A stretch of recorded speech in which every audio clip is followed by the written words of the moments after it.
Manolotra ny arahaba tompoko raha mahakasika ny toetry ny androntsika amin'ity faran'ny herinandro ity aloha dia saika hisy fisavana ny andro amin'ny faritra maro eto Madagasikara na dia misy ihany aza ny andro saika manjombona na mandrahona indraindray amin'ny faritra sasany amin'ny ankapobeny zany aloha dia ho maina ny andro eto Madagasikara. Ankoatra ny any amin'iny manodidina ny analanjorofo Sava ary any Diana any no mbola hisitraka orana hatrany aloha atanatin'ny 3 andro avy noho ny fisian'ny tsikany alizay na ny varatra aza raha marimarina kokoa.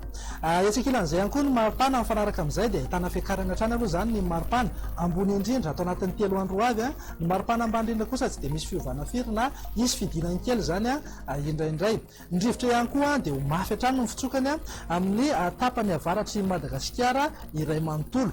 Indray mbava kely fotsiny ho antsika mpampiasa ny ranomasina sy mpanjona ny ranomasina any amin'ny tapany atsimo Madagasikara iny manomboka aty Amorombe ka hatrany afarafangana na manakarany dia mila mitandrina hatrany satria misy alin-drano vaventy mety ho tafiakatra 3 ka hatramin'ny 4 metatra mihitsy indraindray ho amin'ny raha-pitso izay dia mila mitandrina hatrany antsika raha toa ka hivoaka iandrika. Toy izay indray ny mety ho toetriny antsika ho amin'ny raha-pitso maraina. Hisitraka orana malefaka ny any amin'ny faritry Diana, Sava ary Analanjorofo mitatra kely any Toamasina sy ny ilany atsinanan'ny Sofia iny izay orana izay.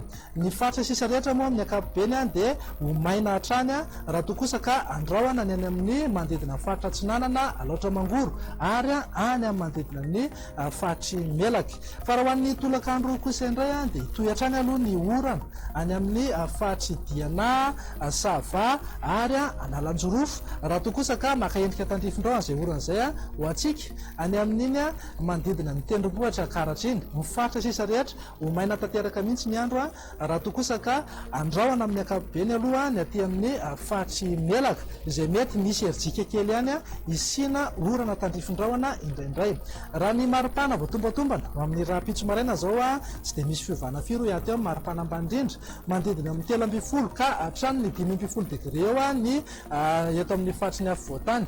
Morotsiraka sy ireo revaparitany kosa dia eo anelanelan'ny 7 ka hatramin'ny 4 degré Celsius. Fa raha ho an'ny maripana ambony indrindra kosa indray dia ananika hatrany amin'ny 4 degré mihitsy any Antsohihy sy Maheva-Tanàna. Tsy latsa-danjan'izay ihany koa ny any Mahajanga any ananika hatrany amin'ny 13 degré Celsius. Ho antsika tamin'ny faritry ny afovoantany ihany koa dia nisy fiakarany kely raha noharina tamin'ny androany manodidina eo amin'ny 13 ka hatramin'ny 14 degré Celsius eo ny maripana ambony indrindra. Toy izay indray ary ny mety ho toetry ny andro ho an'ireto firenen'Dehibe ivelan'ny Madagasikara ireto.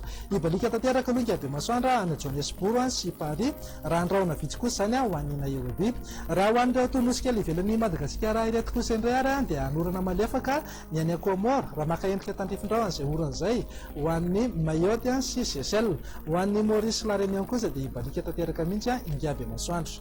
Dia izay indray ary ny vinan'ny toetry ny androntsika ho amin'ny raha-pitso manome fotoananao ho amin'ny manaraka indray. Veloma tompoko.